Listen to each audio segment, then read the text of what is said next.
Check, check, check.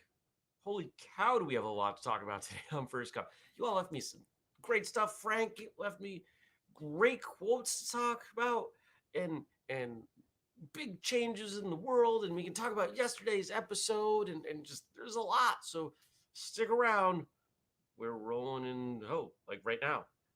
Three, two, one. Good morning, everyone, and welcome. I don't have to check the date on this one. Today is Tuesday, February 22nd, 2022. That's right, 22222. My name is Jeremy, and this is my first cup of coffee.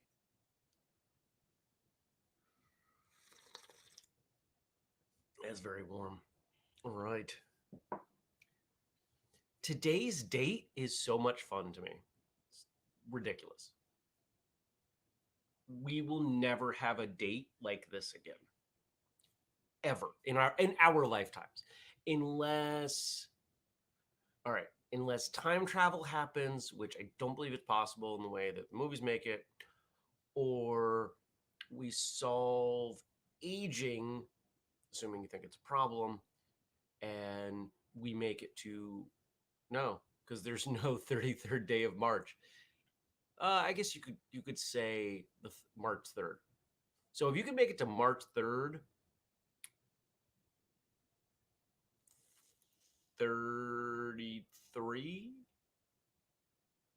well, you know what, March 3rd of 2033. So I take it back, we will have another one of these, although it's not as many threes. We've got 5 twos. That would be 4 threes. So I'm half right. Well, look at all these people. Good morning, Craig and Ray and Nathan and Andy and Kelly. It's Margarita Day, apparently. I will not be celebrating that, at least not right now. I don't even have any tequila, do I? I don't think so. A margarita is not my drink of choice, but if it's Margarita Day, I might have to have one later. And good morning, Stacy and Andrew and Jenny and all the rest of you, whether you're watching live or later or listening. Thanks for coming by for First Cup. Yeah, the date thing here is really fun. And Stacy even asked, she posted in the Facebook group. Where is it?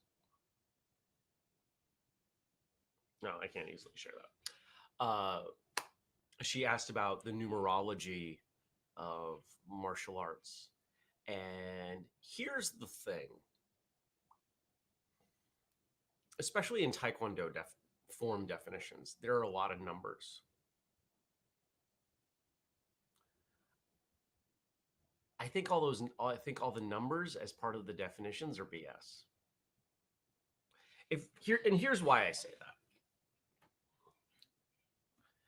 If you were going to honor something, if you were going to make a martial arts film and you wanted to honor something, if it was a person, you would honor their age, and there are forms that do that. You would honor maybe the year of their birth, which is probably even a little better. Or maybe you'd look for something that was a number representative in their life. But if you look through the definitions of the ITF Taekwondo forms, a lot of the numbers in there, they're kind of silly. Honoring someone because of latitude, 38th parallel, it seems like a stretch to me. Could it be possible? Yes. Do I think that rather than the number coming first, the form was created and then someone reversed engineered a definition to fit it? Yes, I do. That is what I think happened there. Dennis says, happy Tuesday. Tuesday is Tuesday in the history of the world. Yes. Okay. I'm reading that right now. I like it.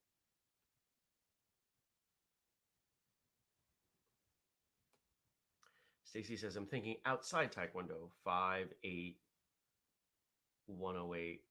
Yeah, see, I'm not sure where you're going with that. Numbers show up everywhere, patterns show up everywhere. The inevitability of a pattern arising just based on random chance, there are going to be patterns somewhere. And we as humans, we are hardwired to recognize patterns for both safety and, well, I guess primarily it's safety is where that hardwire comes from, that instinct. And so when something has a pattern, we latch onto it. And you can see, um, I, I don't even want to take the next step in what I'm going to say because it's hard to do it specifically without offending people. I don't like offending people. Let's just say that there are lots of numbers out there. There are lots of patterns. And if you try hard enough, you can always find something that falls into a pattern, and then you can draw a conclusion from it and try and chalk the purpose or cause of that pattern up to design. You throw the dice enough times and you're going to run, it's probability, right? If you rolled a die 5 times, what's the chance it's going to come up all fives each time? Well, it's 20%, 0.2 to the 5th power, right? It's a very small number. But if enough people do that, one of them will think, oh, this was ordained. This is fate. It happened. But really, it's the result of math.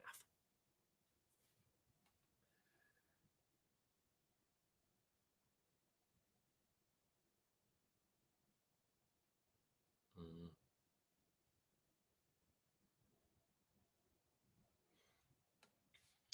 Kelly says, like all color belt Taekwondo patterns start to the left or left stance and with block or counter, no strikes.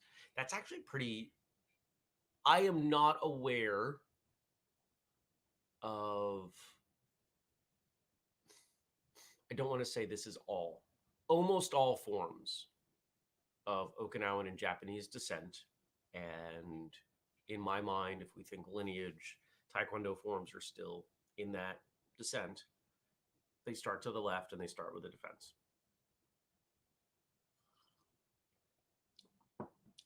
And they almost all end with a defense too. It's pretty rare you see one that doesn't. So there we go.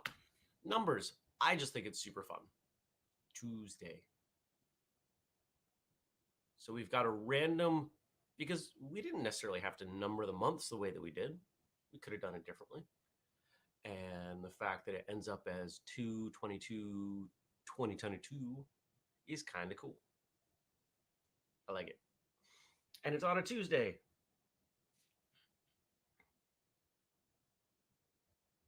Andrew says Pasai doesn't.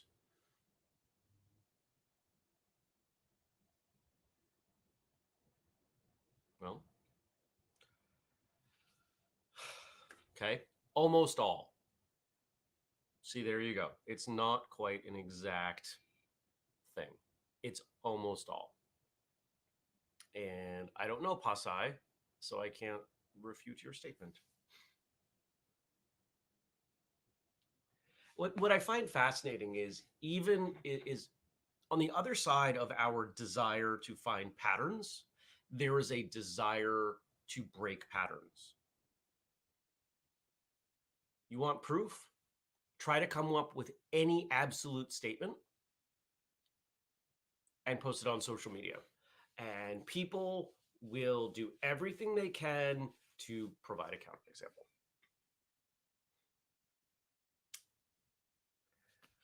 Did you check out yesterday's episode with Kyoshi CJ Mayo? It went up. It's there. Great episode. Great conversation. He was happy with it. I was happy with it. As far as I know, everybody else was happy.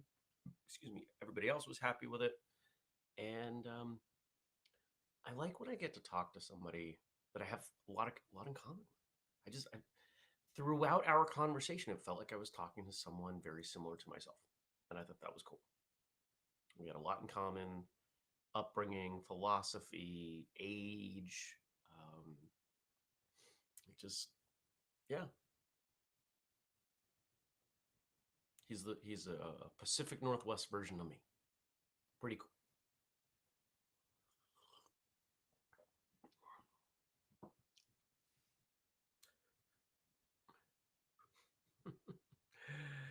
Everybody's saying two to each other in the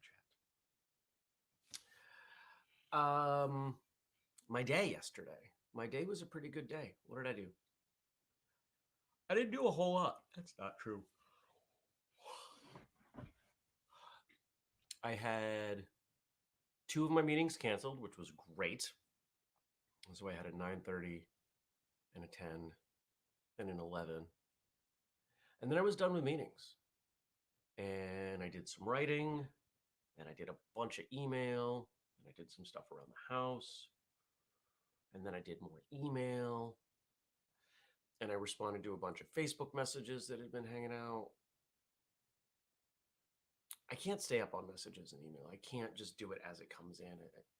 It steals focus from other things. So I took short breaks and I walked away, and then I put on Brain FM. I've talked about Brain FM. It's the best. And got focused. I did this writing piece, revised it for someone. That hasn't come out yet. Well, it's launching today, so I might as well talk about it. So Jason Brick, who's been on the show, supporter of what we do, etc., is putting together an anthology about violence. And he's reached out to a whole bunch of people, myself included. And I think we have an episode coming up. It might even be this Thursday about what he's doing. So I'm not going to say too much other than he invited me to contribute. I have contributed. I wrote something up for this anthology on violence. And I told a story I don't think I've ever told before.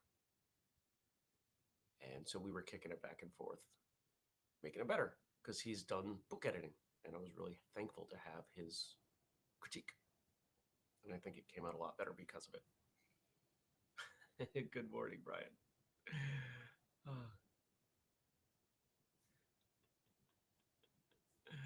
Oh, you guys are a riot.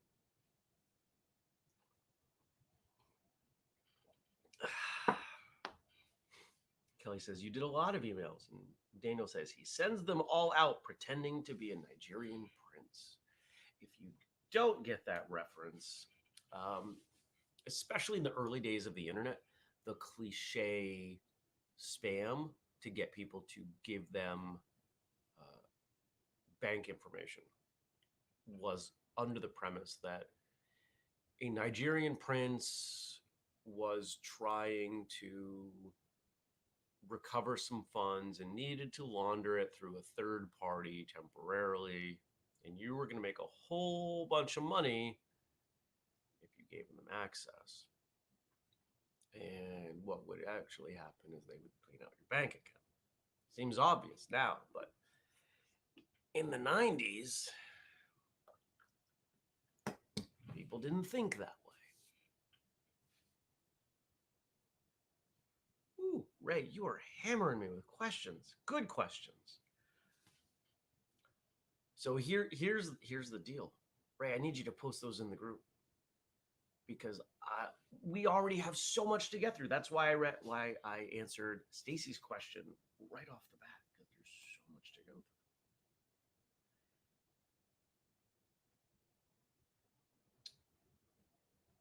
You know what else I did yesterday? I got a notification from one of the podcasts that I follow that they were having a pretty big guest on. Do you know who Adam Curry is? I bet most of you don't. Some of you might. Adam Curry legitimately invented the podcast. He had an iPod, and he was like, hey, I can do, well, Daniel will get this. I can write this RSS script that will move information from here to here automatically, and then I can have some new content come up, and because it's an iPod and it's like a broadcast, I'm going to call it a podcast. Adam Curry's a bit of a controversial figure for some of his statements, but I was really interested in listening to him talk, and it was a great conversation. So that I was doing that while I was making lunch and doing other things around the house and low level email where I didn't have to think a whole lot, and it was a good conversation. And I'm spending more time paying attention to live streamed content in an effort to make our live streamed content better. Trying to pull ideas. Yeah, so that was yesterday. Daniel says people still fall for that stuff. The Nigerian prince scam, they sure do. Andrew is on his way up. We're recording today. We're recording some episodes. I got 2 interview episodes this afternoon. That is all I'm doing today. Once I'm done, I'm done. Daniel says, all gassed up isn't a bit early for drinking? We use words differently here. You know, that petrol stuff that you call, we call that gasoline. Because here, petroleum could mean any number of things. Oh, it is? Oh, okay. So apologies to Ray. Stacy says that's the same question I reposted in the group. All right, good to know.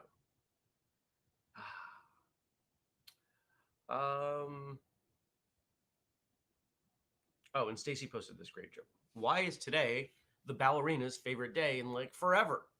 Because it's TWOsday. I'm curious if that gets Frank's stamp of approval.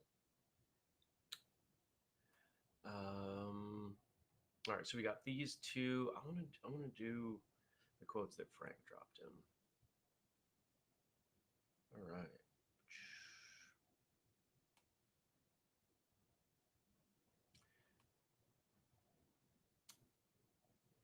So this is from Frank. Thank you, Frank, as always. Among the many talented artists performing the Super Bowl halftime show this year was Dr. Dre. Let's see what we can learn from him for Black History Month. The only 2 things that scare me are God and the IRS. Oh. It's funny how many people point to the IRS as fearful. You know, I bet we could find some study on would you rather do, you know, this thing or get audited? And from my understanding, I've never been audited, knock on wood that I never get audited. But from my understanding, it's not as bad as people make it out to be. I hope that's true, but I suspect it's still not something I want to do at all, ever. And the next 2 are actually song lyrics. And I really like these song lyrics. What's interesting is that in both cases, right, I'm fairly confident. I'm almost positive on the second one. Third one, Jay-Z wrote these lyrics. Jay-Z wrote a lot of Dr. Dre's stuff, and it's kind of a quietly acknowledged fact in the industry. It's not listed on the album or anything. And even when I was close to defeat, I rose to my feet. It reminds me of that, is it a Chinese proverb? Man falls down 7 times, gets up 8. Just keep going, be persistent, don't stop, right? I continue to find frustration with the media, specifically media related to popular culture and the frequent portrayal of what seems to be overnight success, because it conditions us that that's how success happens. It is not. Once in a while, remember, pattern recognition, random occurrence, there are going to be things that happen that are outside the bounds of normalcy. If you know what a bell curve is, most of us are here. Most of us are going to have to work our tails off to be successful. Once in a while, somebody is in the right place at the right time with the right idea, and they hit big. But for every successful musician, there are a whole bunch of people playing in a garage, just annoying their neighbors. For every billionaire business idea, $1 billion business idea, there are people who, there are many, many people who go bankrupt. Even million dollar business ideas, way more people go bankrupt trying to get there. As always, whether it's martial arts or business or anything else, the sustainable path, the likely path to success is small, iterative progress. For those of you listening, that's the 12 Months to Health book. It shows up everywhere. It is how life works. It's not sexy. It's how it goes. If you want to accomplish something, you just, where are you? Where are you trying to go? What is the most logical path forward? How do you take that first step and you just keep going? It's why now when people talk to me about podcasts, I say, oh, we released episode 686 yesterday. And they just, what? Yeah. Because we just keep going. How about this? We don't number these episodes. We just keep going. Just keep showing up. Just keep doing what you can. What you can with what you have where you're at.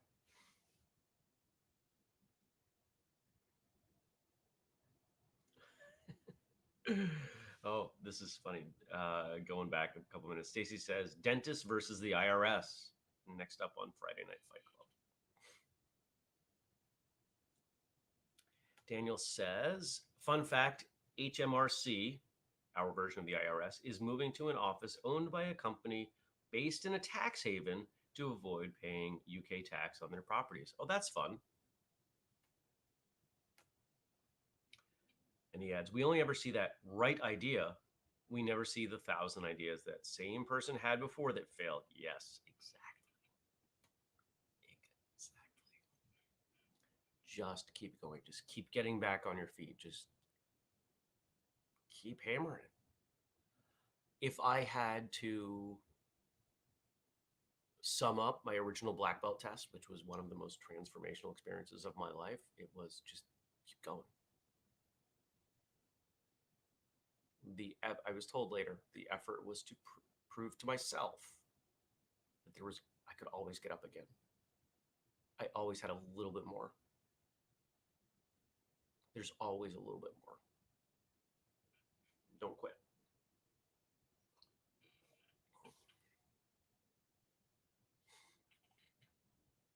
And I like this last one. Actually, hold on. The next line in this quote, and even when I was close to defeat, I rose to my feet. I really like this next line. My life's like a soundtrack composed to the beat.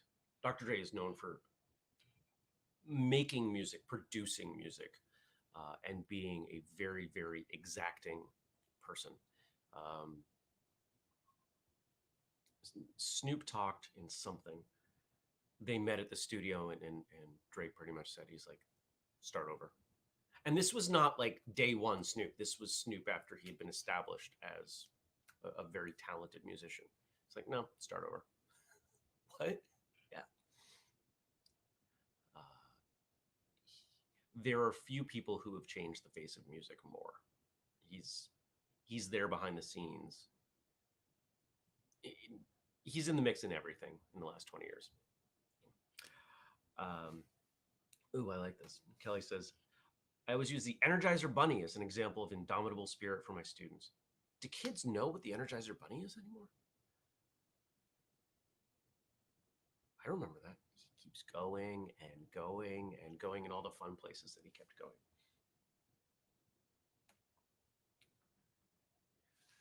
And this next quote, I like, or I should say next song lyric, I like because it's very much where we are headed. And it's a thing that I am working on and will need to continue to work on. And the bigger we get, the better I need to get at this. It ain't that I'm too big to listen to the rumors. It's just that I'm too damn big to pay attention to them. It's about feedback. It's about criticism. It's about getting wrapped up in what other people say about you. Andrew and I talked about this. I fully expected way more negative feedback from the Frank Dukes episode last week. I'm very thankful we didn't get it. We did get some. More so, what we got this time was people being dismissive. That's fine. It could very well happen that in a few weeks, because this is what happened the last time I did something with someone controversial, that it takes a few weeks and then somebody notices it and then they get their gang of followers together and they blow up my phone and email me and everything, and I just, whatever. If you want to engage in an intelligent fashion, I'll talk to you. If you want to just be a poop bag, nah, I don't have time for that. There's a line between paying attention, being aware of what's going on around you, the criticism of you. The phrase I like to use is taking the temperature. Just kind of a very, very basic metric. What are most people saying? I care about what most of the audience says. There are specific people in the audience that I care about because I value their opinion. But frankly, a one-off opinion of almost anyone that is counter to what everyone else says, I might listen, but I'm not going to take it to heart. And lovingly, that includes most of you. If everyone tells me, hey, you did the right thing with this thing, and one of you pops up and says, this was the wrong thing, okay, tell me why. And if I disagree, I'm going to let it go. We're going to have to agree to disagree or whatever. Because I can't cater everything we do to every person, right? That's not possible. So we've got to follow our own path. We've got to just keep going. All right. Now we got a couple more questions going on in the Facebook group. Start with the raise here. And thank you, Stacy, for posting that in here. When it comes to self-defense, how do we know that the martial arts we are studying will be effective in a real-world situation? Each style school teacher says, this is the style or move that will work. That last sentence isn't always true. Training with a partner has some inherent biases in that, one, you can't go full speed on your partner or you will soon run out of partners. And two, when executing a technique, your partner will resist to a point, but will go with the move once you technically execute it correctly. So the only way we can prove the validity of a technique is to A, get attacked in real life, or B, attack unwilling people, both of which are not advised. So how do we know what we're doing, learning, training for is going to work in the real world? This is a very astute observation, and it is one that many people have made. It is the reason that if you look throughout history, people that you otherwise would respect tremendously are known for stepping into bars and just kind of poking the bear a little bit, so they have an excuse. So first off, not every instructor says this is the right way, this is the best martial art, you're going to be fine, right? Not everyone says that. And in fact, I think any instructor who says you're in the best place possible, I know the most, right? We've talked about that on the shows over the years. That's not somewhere you want to be. But is there any way to guarantee that your training leads to success? No. How do we know that? Because in combat sports, boxing, MMA, etc., somebody always loses. Both people are preparing. Both people have the best preparation possible. Both people, when they go through fight camps, are sparring pretty hard, sometimes full out. They know their skills, but the other person's doing the same thing too. There's never a guarantee. But the easiest thing to do, or I should say the simplest thing to do, is that we can train the things that are necessary as various components. For example, we can train technique, we can train power, we can train speed, we can train accuracy, we can train response time, we can train mindset, we can train adrenaline response, we can train all these different components. And we can even combine some of them.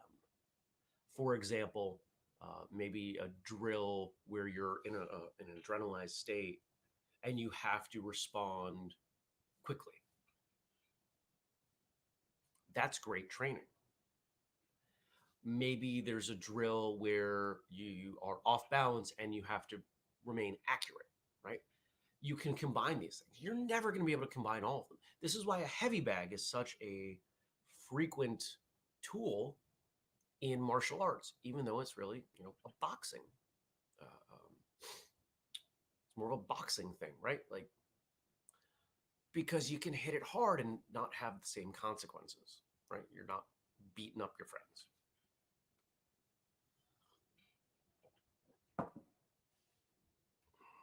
And there's another piece here, Kelly adds. I always feel that self-defense training is different than martial arts training because of those reasons. The absolute best self-defense I took was model mugging. 25 hours with full contact assailants. We could hit full force. I even broke their helmet with a palm heel. There you go. Self-defense and martial arts are similar. I define self-defense as a subset of martial arts, but they're not exactly the same. So the question of how do I know this is going to work really comes from a desire to feel secure, to be safe, right?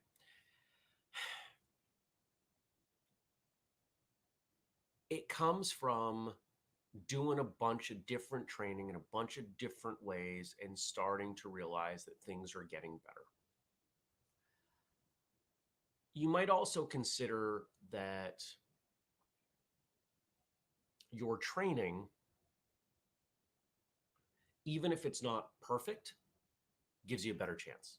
So instead of looking at it as a off on, yes, no binary state, has the training I've put in made me more likely to come away safe? And for almost everybody with even a little bit of training, the answer is yes. And I think that's a more friendly way to look at it. Competition helps. If you want the closest thing you can do, this is where some people really like stepping in the ring with an MMA fight. That's not my scene.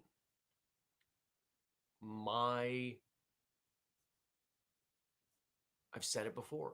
If it comes to violence, I've messed up.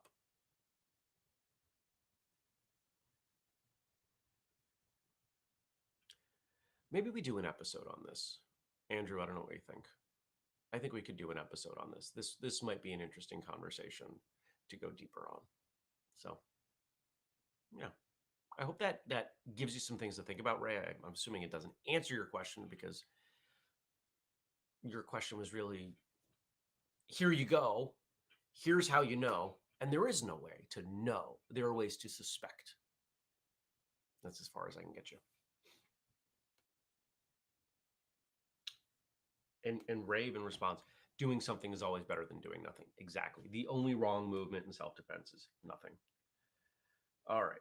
And because I don't like leaving questions hanging, we got something here from Josh. I'm going to read this and then we're going to call it a morning. And I'm going to go off and cut my hair, the little bit that I got, and trim up my beard and shave and everything because I want to look good on camera.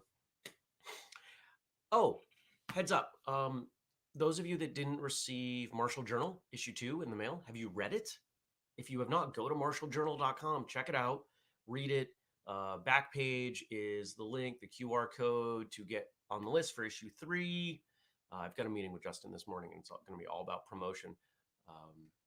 So yeah, Martial Journal, it's awesome. Feedback on this has been even better than the first issue. In martial arts, you often hear the word warrior used in various ways. Sometimes discussions around warriorship can get quite heavy-handed and sometimes a bit melodramatic. But the fact they come up so often does suggest it's an important idea in the martial arts that influences different people in different ways, thus bearing discussion. How do you guys personally define what a warrior is and is not? Hmm. What is a warrior? What is a warrior not? See, my instinct here is to go to like Dan Millman's usage of the word peaceful warrior, and his memoir, which I'm almost done with and wanted to be done with before now, but it's requires a certain mindset for me. Peaceful heart, warrior spirit, right? And the word spirit is often attached to the word warrior, a warrior spirit, a warrior mindset. And in modern society, we think of being a warrior as someone who is I think has a code of conduct, and is holding tightly to that code despite pressure otherwise, right? If we think of When I think of a warrior on a modern battlefield, I'm thinking of someone who is engaged in warfare but is not committing acts of atrocious acts, right? They have their code. Um, we think of a lot of war. If you think of war movies, no, I'm not going to shoot that child, even though it's convenient, even though that kid may run back to their whomever and let them know about our presence here. Even though it puts us at risk, my code says I'm not going to shoot a child in battle. Right?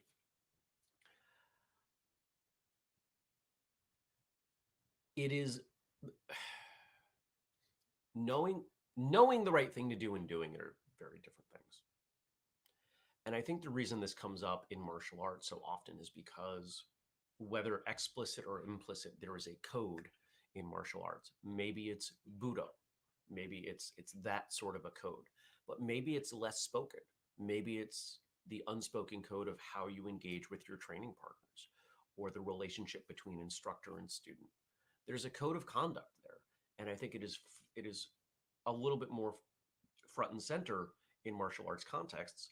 And I think further, because we are engaged in combat or combat adjacent things in our martial arts training, the association becomes fairly obvious. And let's face it, if you look back through history, if you think about especially an older definition of a warrior, there's a romanticism about it. A lot of people even romanticize modern day soldiers as warriors. Um, the Wounded Warrior Project, right? Like, there's a romantic element to it. We want to be warriors. We want to fight for a good cause. We want to invest ourselves. Many of us want to risk our lives towards a benevolent goal. So I think that's why. I'm curious what everyone says. Stacy says warrior equals indomitable spirit for me. And that warfare could be against racial inequity, LGBTQIA oppression, or even against one's own internal voices. War does not equal warrior. I agree. But a warrior can go to war, and a war isn't necessarily what we think of as war. And this is ironic that we've come here with this because of what is going on. I don't know how closely you all follow geopolitical issues, but late yesterday, let's just say it wasn't good. And I am nervous. And I'm hopeful I get to go on vacation. And I'm hopeful I get to come home. As of right now, I wouldn't pull the plug. So don't worry. I'm worried, but you don't have to.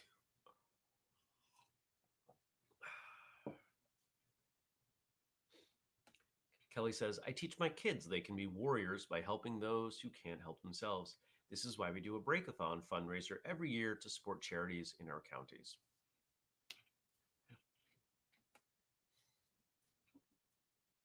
Sometimes being a warrior is fun, but doesn't have to be. In fact, I would argue the more of a warrior you are, the less fun it is. If it was always fun, we wouldn't need to label it. There's no label for people who eat sufficiently and breathe air and just kind of live, right? Everyone does that. We have labels for things that most people do not do, like being a warrior. It's not a complete observation. There are some holes there, but I think you know where I'm going. So, speaking of going, I'm going to go. I hope to see you tomorrow. I hope you will come back at 6:30 when we do this again. If you haven't joined us live before, I hope you do. It's a lot of fun. If you have questions, comments, feedback, things that you want to leave, drop them on the Facebook page, facebook.com/firstcupwithjeremy. If you don't do Facebook, email me, jeremy@whistlekick.com. And if you appreciate what we do, if you want to support us on our mission, growing, supporting traditional martial arts throughout the world, you can join Patreon. I just put up a new audio, video, and even a text.